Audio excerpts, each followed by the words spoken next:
Ladies and gentlemen, welcome back into the Buster Show. Today, we have a very special guest because we have Alex Bazzell in on the show. My brother, how are you? I'm good, man. I'm good. I appreciate you having me on. Of course. So I have to ask, what gets you the most excited right now? Like every day when you get up in the morning, what is that specific thing that you're like, yeah, I'm looking forward to that over everything else?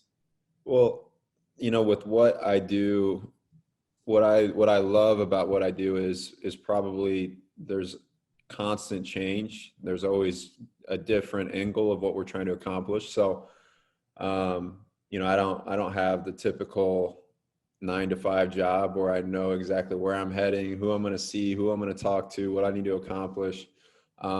That's what excites me. I think the variations of what needs to get done changes day to day, but the end goal for me is very simple. It's how can we relay the best information to the masses in terms of basketball and training and development. So we have that like macro goal, but all of the little parts are constantly changing. Mm. So how did at what point was there like a moment where you realized that you were going to go down the training route as opposed to whether it be like like for me, I was a player until sophomore year of high school. That was my peak point, and then I was like, all right, I didn't make my sophomore team. I'm going to go into broadcasting Yeah. because that was the next best thing. But what was that sort of moment for you, and where did you find your passion on the training side?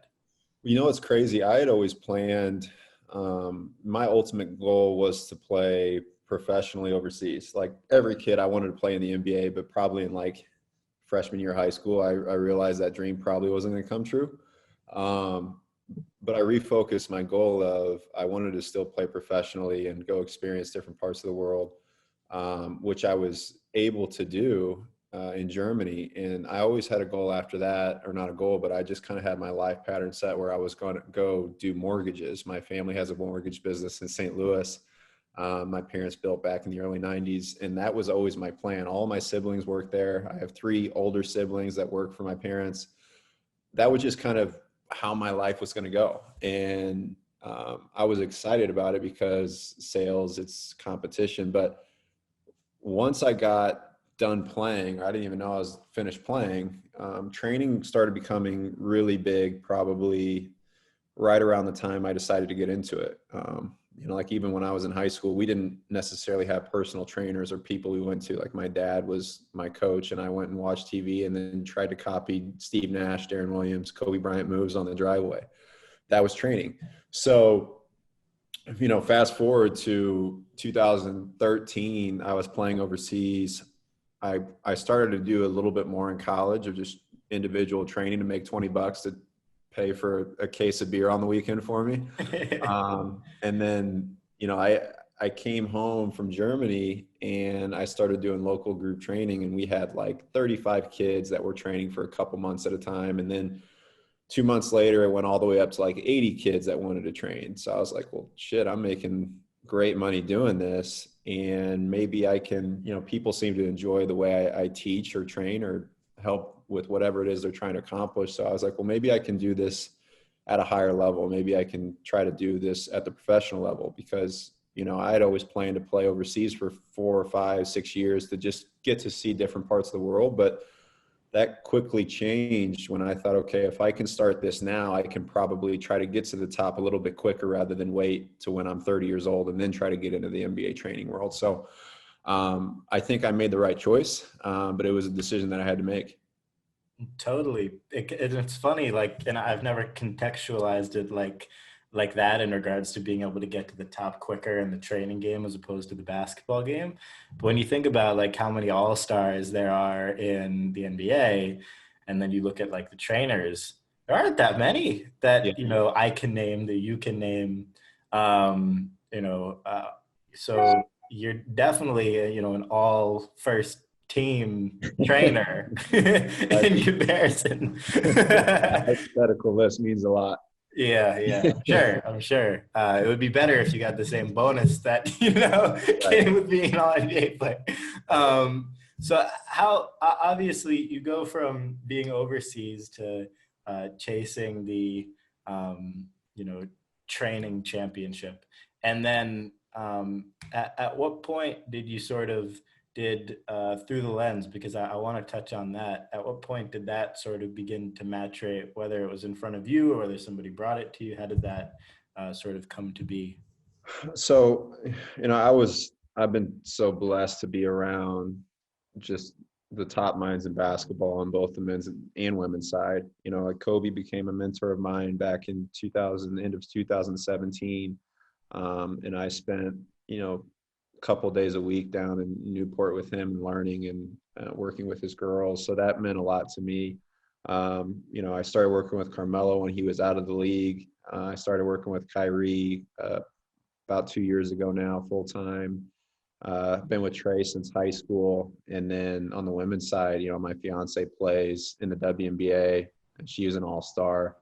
Worked with Candace Parker the last couple of years. So needless to say, I've been so lucky to be around these people and these minds. And I didn't feel like I was privileged to be at a point where not everyone gets this kind of access. I felt like everyone deserves that kind of knowledge and access. I happened to be in the right situations throughout the course of my career to be in those rooms, but I wanted to create something that gave everyone that level of access because, there's a lot of people like you or I that love the game and just want to learn and have the best chance to reach whatever success looks like. So really once COVID hit, it gave me a reason to sit down and really say, okay, how can we move this thing forward? And obviously when Kobe passed last year, um, it gave me a chance to also figure out how I could continue to move his mission forward in terms of the women's side of the game. So, that's when Carmelo and I had a conversation about building through the lens. And, from then on, it came down to who are the people that share the vision that we do, that share some of the passion that we do of growing not just the men's game, but the women's game. That was priority number one. And then priority number two is how can we turn this into a real business that benefits not only the masses, but we can create something internally that will continue to evolve over time. So, fast forward to where we are now, we've been very blessed to have a ton of people come on under our umbrella, from Carrie Champion to Shams Charania to Trae to Candace to Nafisa to Mello. And, we have about 4 or 5 others in the pipeline here we're getting ready to sign that we're excited about. But it just comes down to sharing knowledge. And that was the number one thing that I've learned over my journey the last, 3 or 4 years specifically. So to be able to try to create that for the masses was something that was important. Yeah, I mean, knowledge is definitely key, especially when it comes to those top guys. And I like that you have, you know, height and skill set diversity amidst those players that you mentioned, because not everybody can be 7 feet tall. One out of every seven footers is in the NBA or something crazy like that. Right. But a lot of people do look like Trae Young, you Yep. know, and they can learn. Steph Curry definitely put the game in that trajectory, and Trae is only taking that to new heights, right? In terms of taking the game back and shooting more and being a flashy shooter as opposed to, a dunker, which some of us can, some of us can't. But um, I do want to touch on some of those people that you mentioned and maybe some of the things that you learned from them, because I look at it sort of the same way. I look at podcasts the same way as you look at training and information. You just want to give it to other people because you want everybody to reach their potential in whatever way possible. And hopefully that fits within your business structure, right? Yep. So I'd love to hear sort of from your experience with Kobe and the Mamba Academy. What were some of the biggest takeaways from, spending time with him that maybe you didn't know prior? Because for somebody like that, obviously a lot of it is public.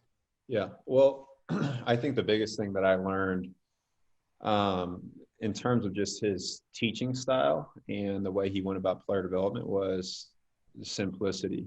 Like he wasn't one to go juggle 4 tennis balls at a time while trying to shoot a layup or hop over different obstacles on the course. Like he just came down to where are the spots that you're getting the ball in? How can you maximize your efficiency in those spots? And it comes down to making or missing, So he always put a huge premium on finishing the shot. And a lot of players, they go through these drills or they go through footwork and they're really concentrated on that part. And then they don't concentrate on the most important part, which is actually making the shot or finishing it. So that was just, he was so simple about how he went about everything. And his definition was, it was very easy for people to follow along with. Like sometimes we try to make the game a little bit more complex than it is. And we see all these crazy moves that are highlights that are posted. And then we try to take that and go give it to kids and be like, okay, copy this move from Donovan Mitchell. And it's just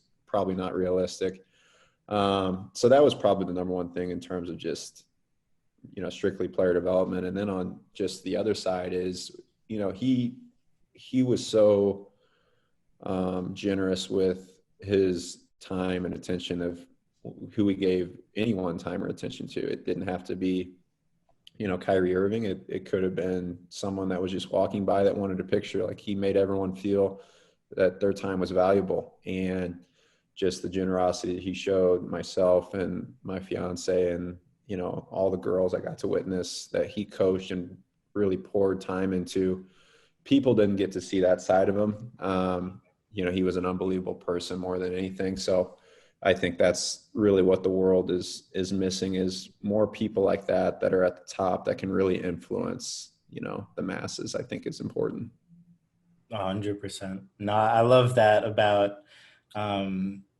teaching the girls specifically, how to be as efficient as possible in those specific situations. Because I do see on social media a lot, people make jokes about it, but when you got like the foam fingers and all this stuff, I mean, do you laugh at that stuff too when you see it? You know what? I've gone through like an evolution of my feeling towards trainers or how they go about what they go about. Everyone, to each his own, like everyone finds ways that they think is best for players. The number one thing is if you're on the court, you're going to improve. Like, I don't care what the hell you're doing, you're going to improve. Right. For me, though, it's about how do we maximize that time. Some of the time I don't think is being spent the correct way, but honestly, I've seen it from players that are at the top. I've seen, like, for instance, Kyrie's biggest thing when it comes to player development is playing and like playing one-on-one and trying different things out. And he's probably the most creative, skilled player we may have ever seen. And then Really? you get someone like Kobe, who's very meticulous within the footwork. So they have different viewpoints, but they obviously have both succeeded with their past. So I think the biggest thing that we probably need to have discussion about from when it comes to player development is everyone learns differently. Everyone's minds work differently. So this cookie cutter approach of this is the way training is or has to be, I don't think that's right either. So it's just an ongoing conversation. As long as we can do what we feel is best for that individual athlete, then that's really all you can do. And that's an interesting point too, because I think that concept is also applicable to education at large about any subject, right? Like you're not going to learn the same way I am. I'm not going to learn the same way as, any other friend. It's just, but oftentimes you can be put into a box, which is what would happen at a basketball training camp for like lots of kids, which isn't necessarily a bad thing. Because like you said, getting on the court is 80% of the battle, right? But I think that same thing applies across the board. So it's good that we can push sort of the importance of being cognizant of the fact that everybody learns differently, because that's And I think also, I try to put a premium on creativity and imagination. And if you can start imagining defenses or imagining how a defense will play you or being creative, if you make a move and all of a sudden, your coach told you, okay, we're going to make this move and go into a one dribble pull up. Like if I were to tell Kyrie that, the amount of times he would actually do what I told him would probably be 10%. The other times he might throw a wrinkle in there and fake it or pick it up and finish with his left. And it's like, that's just a level of creativity and you just have to have it, like you have to be able to react. It's a reactive sport. So just building up that within your mind is just as important as actually building a skill set. when you look at the game at particularly the NBA level, right?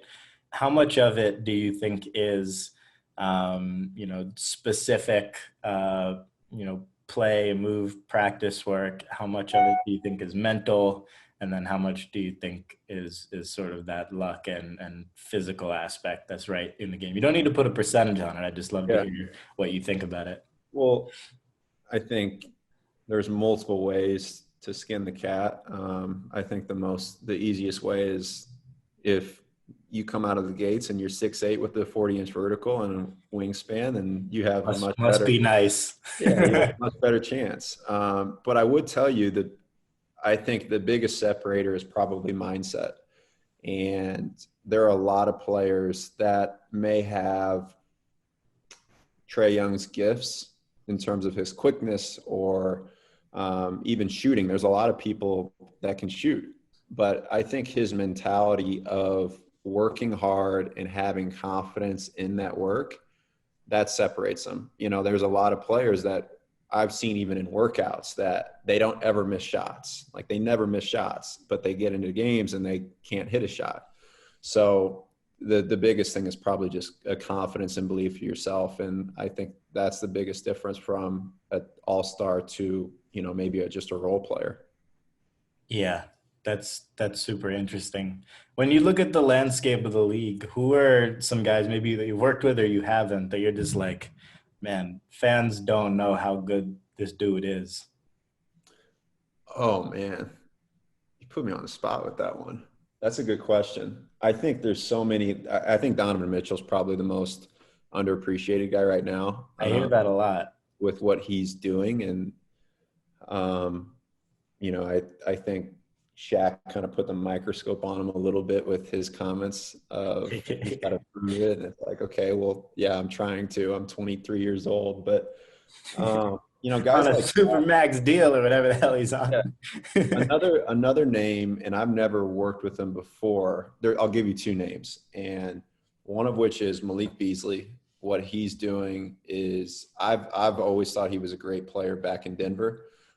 He's being able to showcase that a little bit more in Mini. And the other player is Norman Powell. Like Norman Powell's putting up big stats for Toronto, but he's, the big names on that team are Lowry, Siakam, and Van Fleet. So those are like super under the radar guys that I would love to have on my team that I think, as time moves on, they'll get more and more recognition. But, all-star wise, there's so many good young players that you can choose from. It's kind of hard.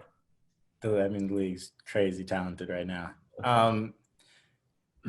For somebody who's just getting started in basketball, but they might not have, whether it be court access or ability to play on a team or court or whatever. What are some of the best things that you can do training wise for yourself in terms of conditioning specific for basketball that you would recommend, like whether it be weights or whether it be running? What do you think is the best way to maximize your off court time? I think the hardest thing is getting someone to want to do those things. And it's like as a person that loved basketball, like you couldn't probably give me enough time on the court for me to be sick of it. I felt the opposite way when it came to conditioning. I hated it. I hated the feeling of just running to run. But if you don't have access to playing, it's more so not just getting out and running 3 miles, because that's a total different type of conditioning that you need to do. It's the sprinting, the stop, start, getting on a treadmill, sprinting for 30 seconds, off for 20 seconds, sprint for another 20. Like mixing up your sprint intervals is probably important. And then in terms of just gym, like if you're going hard, you're going to be getting in shape. So even if you don't have access to a gym or a court or a basket, I used to always work out in like when it was too cold to really go outside in the Midwest, I would work out in my garage, and I would just put like a trash can there and make moves around it and go full speed. And I would do that for like hours at a time. So I think there's always an excuse of why you can't do something, right? Especially now with COVID. It's like, well, I can't go to the gym. Like everything's shut down. It's like, well, yeah, everyone has an excuse. They're always there. So the difference is the people that actually want to get it done, they find a way to get it done. What are some of those you spoke about Trae Young's sort of mentality towards the game. What do you think are some of those specific qualities that these top guys share across one another in terms of how they're mentally approaching it? Um, I think two things. One of which I've already touched on: confidence. The levels of confidence are so much different from players that are successful in the league, and some of that like is unwarranted. Like Trae. You would think when he walked on the court as a rookie, he already felt like he was the best player on every single court he walked onto. That includes a court with LeBron, Giannis. It didn't matter. He really believed that. So that's number one. Number two is the top players are always willing and open to learning and open to criticism.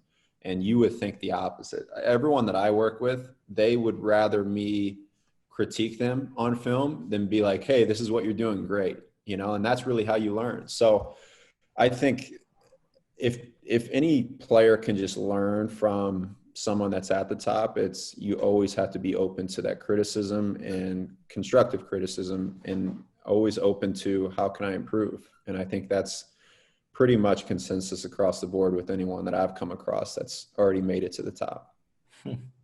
I love that he thought that he was the best player on any court. I mean, there's no reason you shouldn't think that. Like, what are Right. you going to think you're not the best? The Right. alternative sounds so ridiculous, but it is still somehow shocking when you say that. I don't know why, but I love it. Yeah. But Um, hey, he's getting closer and closer to being a real thing. Like if he thought, I might be the fourth best player on the court, then his play probably would have demonstrated that. So I think that's what's been his biggest advantage so far, and it doesn't come without extreme skill set behind that as well. right. Yeah. His shooting's insane. How much does he work on specifically shooting still? Does he subscribe to any like 1,000 shots a day or anything like that? No, I think when you get yourself to a certain point, he doesn't really put a limit on. I want to get this many shots in for the day. It's more about he loves the game so much and he realizes how important shot making is to his game specifically that it's something he's always working on. It's something that, if he goes through a shooting slump, then we know maybe, okay, here's probably why the reasons you're going through that slump. Here's how we can correct it. So it's an ongoing process. And I think it's, I don't have insight into how Steph Curry trains, but I guarantee you he's focused on shooting every single day just as much as anything else because that's what makes him who he is. So yeah, I think it's just a never-ending process. I love that. And then one thing that I definitely see a similarity across anybody, not basketball aside, sports in general, is that the only people that are actually going to be successful and that you end up seeing at the top level are those who are incredibly passionate. Because if you're not passionate, then you're not going to want to put in those extra hours that end up differentiating you from everybody else, right? And so Yep. obviously that's true for everybody at the NBA level, that nobody could have made it, unless they're a 7-footer, without, the passion for the game, like an unrelenting passion. Is that something that you definitely see across everybody as well? No. No? No. I think there's a lot of players that, not a lot, but there's definitely some players that I've come across that have made the NBA strictly by God decided that they had the tools to make the NBA. They didn't work for it. They have no reason to want to work for it. And I think those are some of the players that you see fizzle out pretty quickly. I Yeah. think your point comes to sticking around the league for a long time, not Yeah. necessarily making it, like, because you can get lucky with anything and you can get an opportunity because the media hypes you up and you have all these stats in high school and you showcase 1 year of mediocrity at Kentucky, but you went to Kentucky, so you'll be a first round pick. And then after that, it's like, okay, the people that really work for it are the ones that you see consistently improve. And it's pretty easy to see who's not working. And those are the players that usually go the opposite way. So yeah, it's the whole like, oh, if you want to make it, you have to have this undying love and passion for the game. it sounds good. I wish it was true, but it's just honestly not the case for some of the people that make it there. But needless to say, they're out of it as quickly as they're in the league. So is what it is. No, I love that, and I appreciate your honesty there.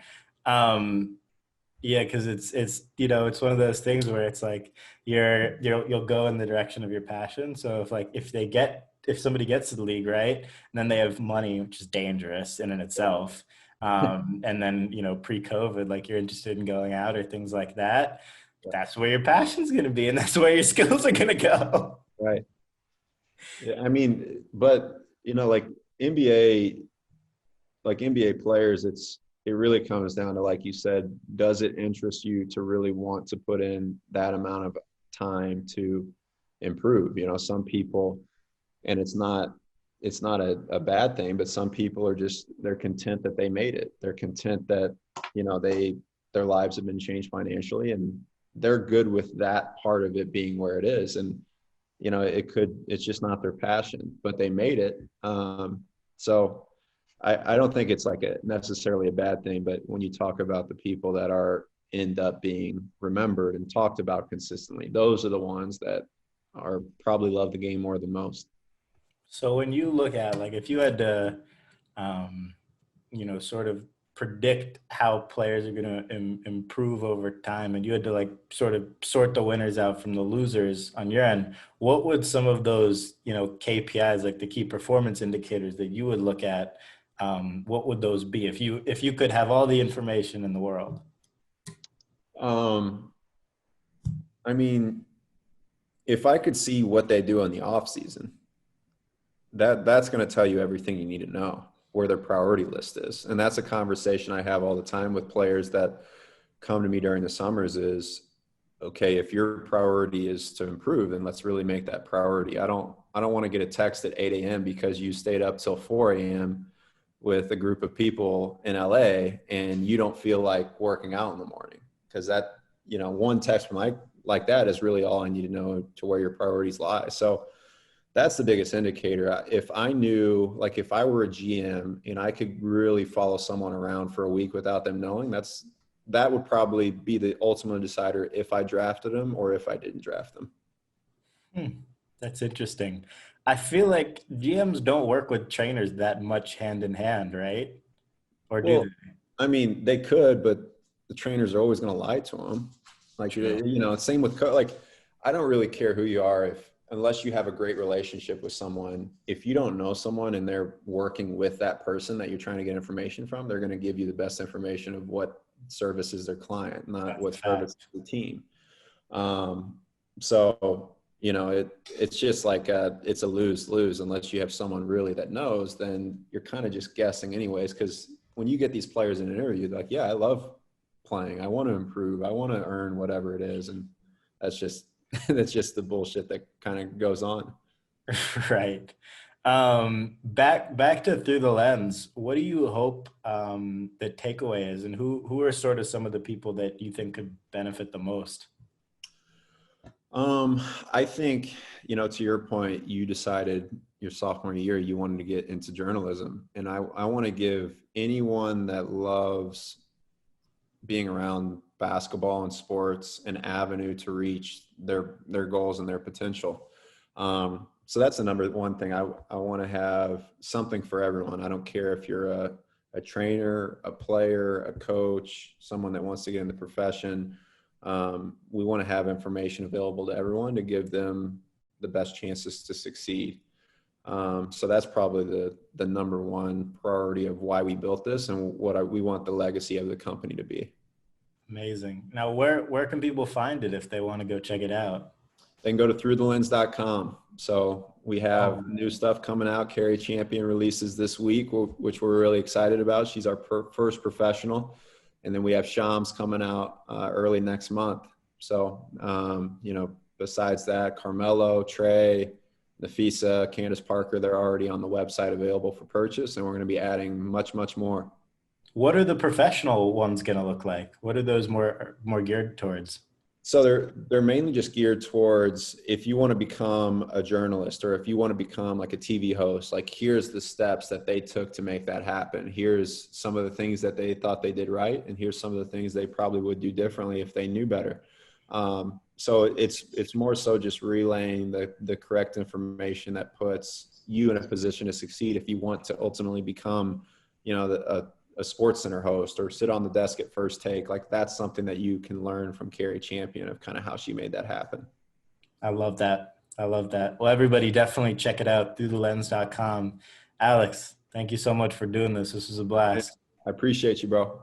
Awesome. All right. Peace, everybody. Cool.